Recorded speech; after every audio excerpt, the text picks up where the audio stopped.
Mardi 12 novembre, Douala s'est réveillé sous les flammes sous la fumée des flammes qui ont consumé le marché Mbopi la nuit dernière. Mesdames, Messieurs, bienvenue à ce 13h dont voici les titres.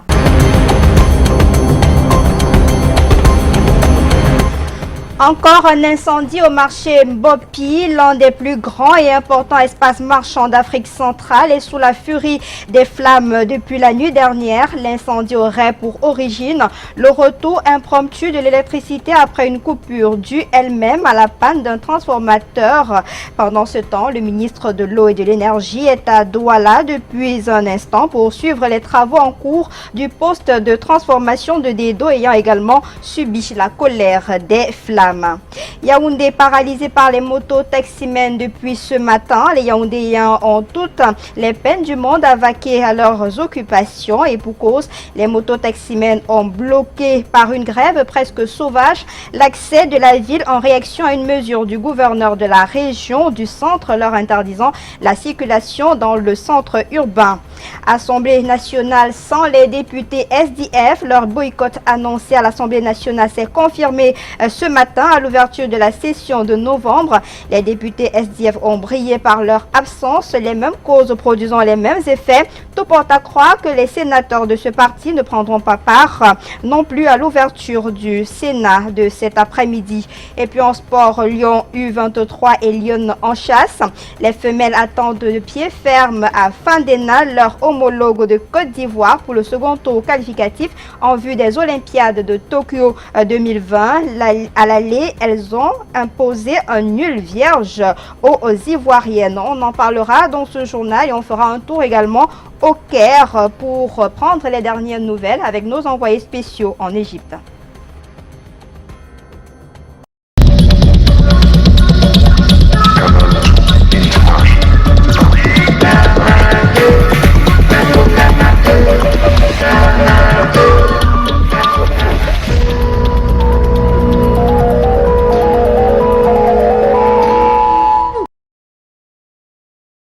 On ouvre ce journal par cette mauvaise nouvelle. Un incendie s'est déclaré la nuit dernière au marché Mbopi, c'est à Douala. On parle d'une vingtaine de boutiques entièrement consumées par les flammes. La violence du feu est indescriptible selon les informations que nous avons sur le terrain où nous allons retrouver immédiatement Julio Trésor Tanon pour faire le point en cette matinée. Julio Trésor, bonjour. Bon après-midi, nous sommes en direct du marché Mbopi où le bloc 5 a été incendié cette nuit. Le feu est parti aux environs de 19h selon les témoins. C'est vrai qu'il y a encore des poches d'incendie qui sont visibles dans le marché. Nous sommes rendus à une heure où certains commerçants n'ont pas encore ouvert leur boutique. Vous avez une idée, on vous a un peu dit ce qui s'est passé, peut-être l'origine du feu, on pense que ça peut être quoi? Oui, quand on quittait au marché, il n'y avait pas de lumière. Certainement, selon certains disent, quand la lumière est revenue, il me semble qu'il y a eu... Ils ne sont pas contents parce que vous voyez un marché qui est bloqué par soi-disant le comité ad hoc. Il y a des messieurs qui sont venus au marché, ils ont construit ce hangar que vous voyez. Ça a bloqué tous les sapeurs-pompiers ici hier. Les sapeurs-pompiers sont arrivés à temps et ça a bloqué tous les sapeurs-pompiers. Voilà ça, encore devant vous, matériellement. Les sapeurs étaient obligés d'aller contourner par la gendarmerie et rentrer dans le marché avec les embouteillages à route. C'est les dispositions constructives qui ne sont pas respectées, qui nous empêchent de se mouvoir ou de bien travailler, si on peut dire ça simplement. Pourquoi? Parce que pour un feu comme celui-ci, on appellera ça un petit feu banal qu'on pourrait vite éteindre. Mais maintenant, on passera du temps à lutter contre l'accès que le feu lui-même. Le temps d'aborder le feu lui-même, il s'est beaucoup développé. Vous avez bien filmé tout à l'heure, si vous n'avez pas encore filmé, vous aurez le temps de voir qu'est-ce qu'il y a comme armada d'obstacles, même pour un piéton d'entrer dans le marché Mbopi. Donc, à mon avis, ce qui est prévu, pour faire un marché comme celui-ci, il y a une réglementation. Maintenant, si vous demandez même aux commerçants eux-mêmes, qu'est-ce qu'on peut faire pour empêcher de tels cas, parce qu'on n'empêchera jamais à un feu de se mettre à marche ou d'éclore. Mais maintenant, qu'est-ce que nous on peut faire pour empêcher, pour que ça ne se développe pas vite, mais il faut simplement tout reprendre. En attendant donc l'évaluation des dégâts ici au marché Mbopi, l'origine du feu n'est pas encore déterminée. Depuis le marché Mbopi, Yasser Trésor Tanon pour Canal 2 International.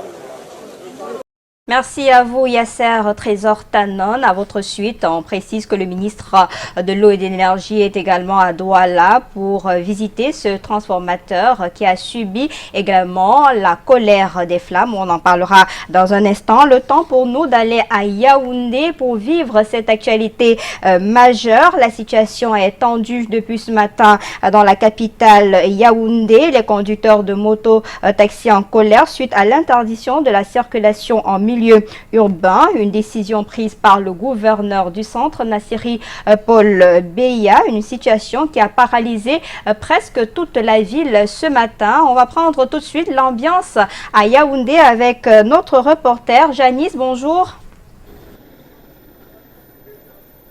Bonjour Lille Piedjou. Les rues de la ville de Yaoundé sont le théâtre d'affrontements entre forces de l'ordre et conducteurs de mototaxis. Depuis ce matin, les mototaxis ont formé des groupuscules pour exprimer leur mécontentement. Ils font des rallyes à travers la ville, ils klaxonnent, prennent même en chasse les forces de police chargées de maintenir l'ordre, la sécurité et la paix dans la ville. Ici à Etoudi, les éléments du commissariat central numéro 1 sont venus appuyer le commissariat du 6e arrondissement. Les militaires se sont joints aux forces de l'ordre pour juguler le mouvement d'humeur. Des motos ont déjà été saisies et des semeurs de troubles appréhendés. La route qui était jusque-là bloquée est dégagée. La circulation reprend petit à petit. Signalons que le cas d'Etoudi n'est pas un cas isolé. Presque tous les carrefours de la ville sont pris d'assaut par les mototaxis. La circulation s'en trouve lourdement perturbée. Donc pour l'instant, l'interdiction du gouverneur Nassiri Paul Beya reste de lettre morte. Les mototaxis s'entêtent à circuler dans le périmètre urbain. Pour Canal 2, Janice Kamga, Michel Foucault. Merci à vous, Janice. On aura le temps de revenir sur cette information dans nos prochaines éditions. Je vous l'annonçais tout à l'heure, le ministre de l'eau et de l'énergie est dans la ville de Douala depuis ce matin, notamment au poste de transformation des Néo. Gaston Elundou et Somba étaient donc sur les lieux pour évaluer les dégâts. On reviendra certainement avant la fin de ce journal. Toujours dans l'actualité, le trafic illicite des médicaments est un réel problème au Cameroun, un frein à l'économie nationale, un danger pour la santé. La douane vient d'organiser à Douala un séminaire national pour fournir aux douaniers opérationnels un aperçu des meilleures pratiques et de la législation spécifique au pays dans le domaine de la contrefaçon et du piratage. Je vous propose cette attitude d'un douanier au micro de Vanessa Melakamdem. Et on reviendra également sur cette information tout à l'heure. Le temps de faire un tour à Bafoussam, c'est à Ngouache. On en reparle encore dans ce journal. Après la cérémonie funéraire de samedi dernier, le site reste habité par les populations. Bien que sommé de déguerpir cette zone à risque, les occupants évoque les raisons financières. Michel Foucault pour des précisions. 2 semaines après le drame qui a coûté la vie à 43 de leurs voisins, ils sont là. Certains habitants de Gouaché 4 n'entendent pas quitter ce lieu à risque de sitôt. Là où je suis tellement débarrassé, je ne sais pas comment me déplacer avec ma famille pour aller habiter dans une chambre que les enfants fréquentent au lycée de Toka, au lycée de Ngouaché, soit chez Chuchuala. Bon, l'agent de Tazi, je n'arrive même pas à manger, je n'arrive pas à faire cela. Bon, comment est-ce que je veux me déplacer avec mes effets? Mon terrain n'est pas accidenté et que le préfet aurait demandé qu'on mesure par quittant de l'eau 25 mètres. On est parti au-delà. C'est que je vais souvent rentrer au village. Pour ceux qui sont encore sur le site, je sais que jusqu'à hier matin, j'ai reçu un usager qui me disait qu'il n'était pas encore logé. Et je lui ai donc dit d'aller à l'ancienne clinique Tani pour voir s'il peut encore trouver une chambre là-bas. Bon, pour ceux qui sont encore là, je sais que les gens sont en train de chercher. Il y a ceux qui ne veulent même pas aller se faire loger, mais ils veulent se trouver peut-être un logement à côté qui peuvent être encore plus mieux pour vivre là-bas. Selon des sources officielles, 133 familles sont appelées à déguerpir ces sites accidentogènes. Sur le terrain, seulement une centaine de chambres ont été offertes par des âmes de bonne volonté. Avec le sous-préfet de Bamougoum, l'autre jour, on a commencé par loger certaines personnes qu'on délogé au centre de recyclage de l'UKAO, à Ngwash, qui est situé à Ngwash 2. Et la suite, les autres sont logés dans l'ancien clinique Tagne, qui a été offert par le PDG Congel Camp. Les besoins restent. Mais pour les autorités, l'urgence est de déguerpir. Ils doivent obligatoirement quitter les lieux. Et comme je disais, il y a 2 bâtiments qui ont été identifiés pour les loger. Dans ce dialogue dessous, d'autres plaintes fusent.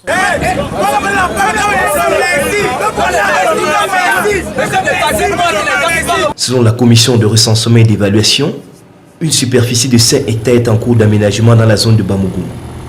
Un espace où le gouvernement entend recaser 226 propriétés, soit 986 personnes directement impactées par ce drame de Gouaché. Et en rapport avec cette actualité concernant Gouaché, une chaîne de solidarité est annoncée demain matin dans la ville de Bafoussam à l'initiative de Martin Kamumim, le propriétaire de Radio Sport Info. On reste toujours dans la région de l'Ouest Cameroun, tout à côté dans la ville de Banjoun. Les finalistes de la Coupe du Trône du Semtojom 2019 sont connus. C'est un événement culturel du peuple Banjoun. Le collège Saint-Joseph Colassan et le lycée technique de Banjoun. Ces 2 équipes se sont qualifiées à la suite des demi-finales disputées le week-end dernier. C'était au stade du collège Saint-Joseph. Des précisions avec Delphine Foncouf-Téni. Euphorie générale au stade du collège Saint-Joseph de Banjoun après le dernier coup de sifflet. Fin du premier match soldé par un score de 2-1 en faveur de l'équipe du collège technique Saint-Joseph Calazane. C'était comme une finale pour nous. Ce n'était pas du tout facile. Cette équipe obtient ainsi son ticket qualificatif pour la finale de la Coupe du Trône au détriment de la team du lycée classique de Banjoun. Nous sommes fair play. On les encourage pour qu'ils avancent, pour que le championnat soit meilleur. La suite du championnat met aux prises les joueurs de l'équipe du lycée technique de Banjoun à ceux du lycée technique de Djebem. Un match âprement disputé est largement dominée par l'équipe du lycée technique de Banjoun. Celle-ci obtient une place à la finale avec un score de 4-1.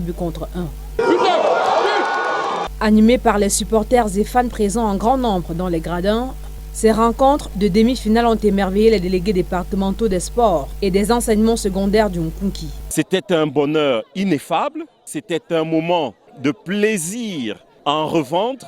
Nous avons un moment douté un peu de ces enfants, mais aujourd'hui nous avons satisfaction parce que nous constatons que ce sont les meilleurs justement qui joueront la finale. Cette initiative du chef supérieur Banjoun, Sa Majesté Njomo Kamga Honoré, est coordonnée par la commission sport du festival culturel Semtojom 2019, dont le secrétaire général donne ici quelques chiffres. 97 buts marqués en 38 matchs de football, c'est une moyenne de 2,5 buts par match. Ça veut dire le spectacle était au rendez-vous, le public était au rendez-vous, le jeu était au rendez-vous et une fois de plus, nous sommes satisfaits.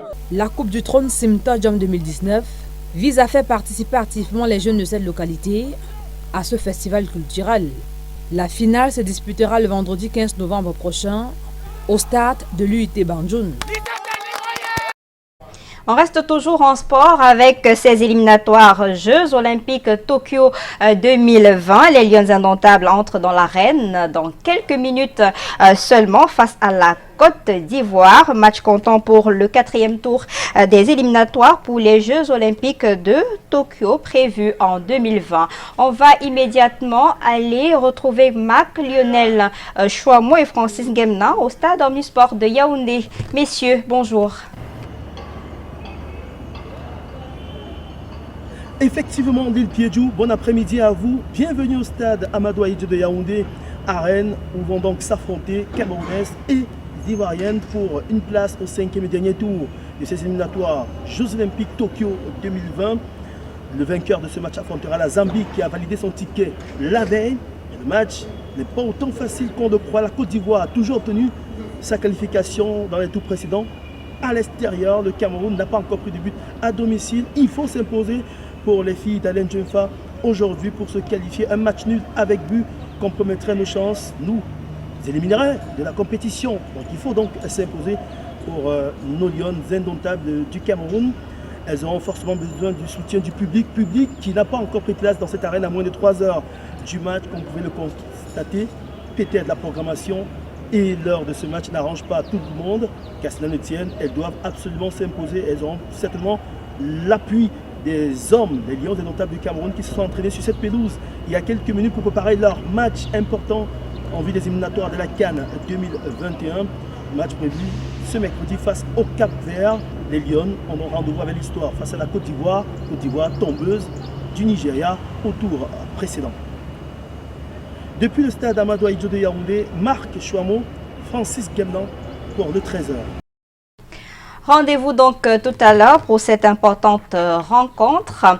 Une rencontre sportive qui a également souri à Rigobert Song-Bahanac hier après la victoire poussive contre le Mali. Les Lions de Rigobert Song savent qu'ils joueront leur qualification jeudi contre le pays hôte. Ce sera l'Égypte. Une seule séance d'entraînement au menu de cette journée. Question de recharger un tout petit peu les batteries perdues lors de la rencontre d'hier. Au Caire, André Mirabeau-Marop, Yves Tchamadeu nous attendent pour le point. Messieurs, c'est à vous.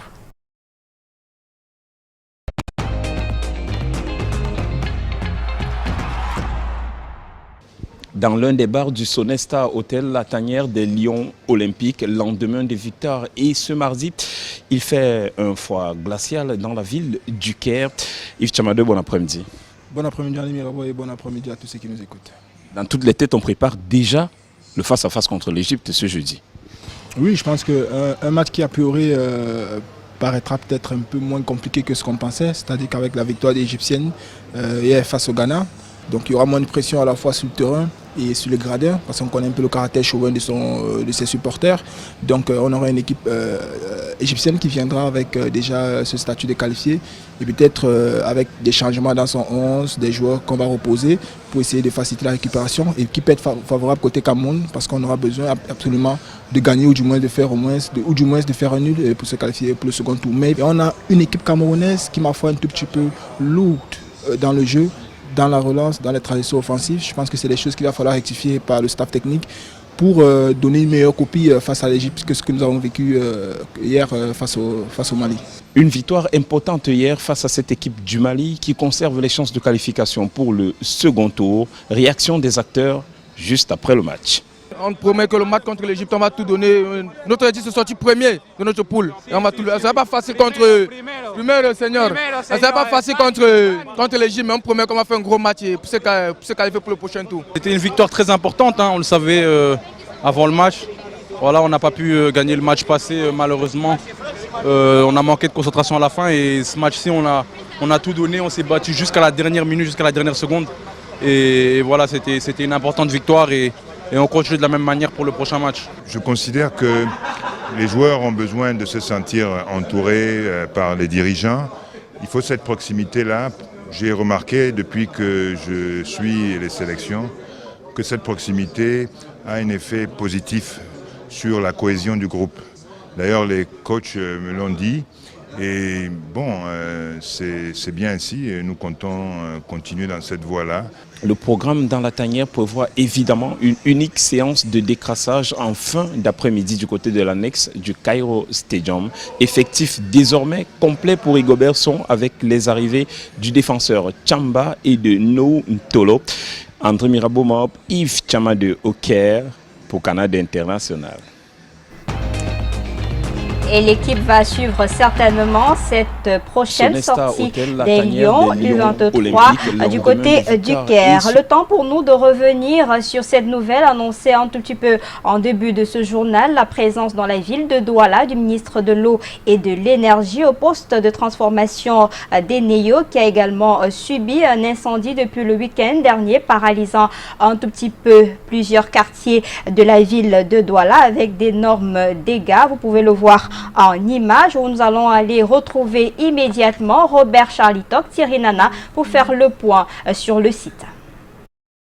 Bonjour l'île Pidjou, nous sommes effectivement ici au poste Eneo de Daido, un poste qui a connu l'incendie du petit transformateur de 20 mégavolt ampères, un transformateur qui était en réserve chaude, c'est-à-dire qui ne décevait pas directement les ménages, mais qui permettait de pallier aux coupures lorsque elles étaient répétées dans la ville, mais un poste qui ne devrait pas affecter les ménages. Si les ménages ont été affectés par cet incendie, c'est tout simplement parce que au-delà du poste de transformateur qui a brûlé, les câbles et autres accessoires ont brûlé en termes de dégâts collatéraux. Donc c'est ces dégâts collatéraux qui ont perturbé la fourniture d'énergie électrique dans les foyers. Le ministre de l'eau et de l'énergie, Gaston Elundou, qui est arrivé sur les lieux, a pu constater en effet les dégâts causés par cet incendie. Les problèmes réels d'approvisionnement de la ville de Douala et des autres villes en énergie électrique, les causes sont multiples.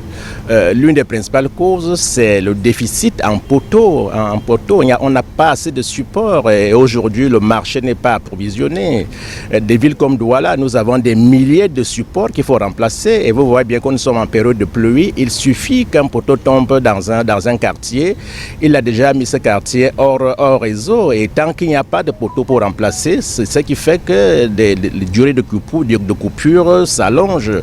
Donc il faudrait qu'on soit à mesure d'approvisionner nos magasins en poteaux. Nous sommes en négociation avec le ministère en charge des forêts pour exploiter les plantations d'eucalyptus qui sont du côté de l'ouest parce que jusque-là, l'accès dans les autres régions à cause de l'insécurité, on n'arrive pas à accéder aux poteaux. Rien que dans la ville de Yaoundé, nous avons fait une évaluation hier, il faut remplacer en urgence au moins 2000 supports qui sont dans un état très défectueux. Vous avez écouté le ministre Gaston Elundou l'île Pidjou. Les coupures d'énergie électrique dans la ville de Douala ne dépendent pas uniquement de ce poste de transformateur qui a brûlé dimanche dernier. Pour ce qui est de ce transformateur, depuis hier à 23h30, l'énergie électrique a repris dans les ménages et le ministre de l'eau et de l'énergie assure les différents ménages que les travaux se poursuivront afin que les coupures d'énergie électrique soient reléguées désormais au second rang. Depuis la base Eneo de Daido, Thierry Nana, Robert Chalitok. Et à votre suite, en attendant donc le remplacement de ces supports, les populations de la ville de Douala, de certains quartiers, doivent encore supporter un peu avec ces délestages de l'énergie électrique. Le trafic illicite des médicaments, on le disait tout à l'heure, est un réel problème au Cameroun, un frein à l'économie nationale, un danger pour la santé. La douane vient d'organiser à Douala un séminaire national pour fournir aux douaniers opérationnels un aperçu des meilleures politiques et de la législation spécifique au pays dans le domaine de la contrefaçon. Extrait sélectionné par Stéphane Binek.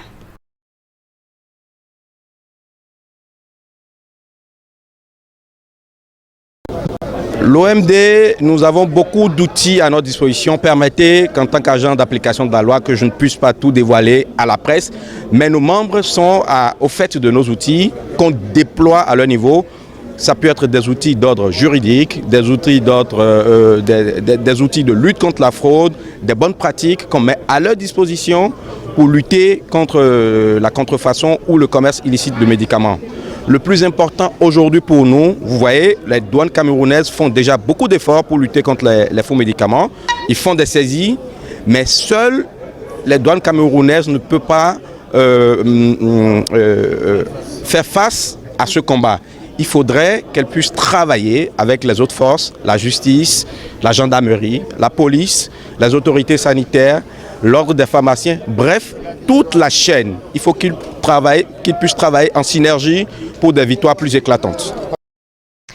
Voilà, c'était donc un extrait sélectionné par Stéphane Binag. Le temps pour nous de parler de ce forum sur la paix qui se tient depuis ce matin à Paris en présence de plusieurs chefs d'État et de gouvernement, notamment le président de la République du Cameroun, son Excellence Paul Biya, qui s'exprime d'ailleurs en ce moment. Le chef de l'État évoque la crise sécuritaire dans les régions du nord-ouest et du sud-ouest. Il revient également sur les résolutions, les recommandations du grand dialogue national. C'est l'occasion pour les chefs de l'État de travailler avec les sociétés civiles pour maintenir la paix à travers le monde. Il faut dire que le Forum de paix de Paris sur la paix s'inscrit dans la dynamique initiée par le président de la République française, Emmanuel Macron, pour réaffirmer l'importance du multilatéralisme et de l'action collective face aux défis actuels. On va certainement suivre un extrait du président de la République. On reviendra dans nos prochaines éditions grâce à notre correspondant permanent du côté de Paris, Eric-Golf Kouachou. Mesdames, Messieurs, merci de nous avoir regardés. Toutes nos excuses pour les problèmes techniques survenus au cours de ce journal. Il pleut des cordes dans la ville de Douala. Demain est un autre jour. Bon après-midi.